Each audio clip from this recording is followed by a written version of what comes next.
Dalawang tao ang naaresto habang 10 baril na paso na ang lisensya ang nakumpiska sa isang raid ng CIDG kasama ang SAF at Army sa compound ng Tarlac 3rd District. Representative Noel Rivera sa Barangay San Vicente, Concepcion, Tarlac.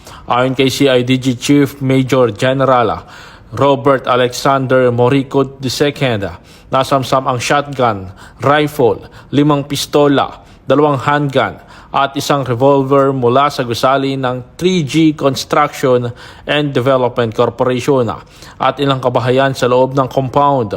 Naresto rin ang manugang ng kongresista na si Jean at isang security aide dahil sa pag-iingat ng mga baril na paso ang lisensya. Ang operasyon ay bahagi ng layunin ng bagong PNP para sa bagong Pilipinas, serbisyong mabilis, tapat at nararamdaman upang matiyak ang batas at kaayusan para sa publiko.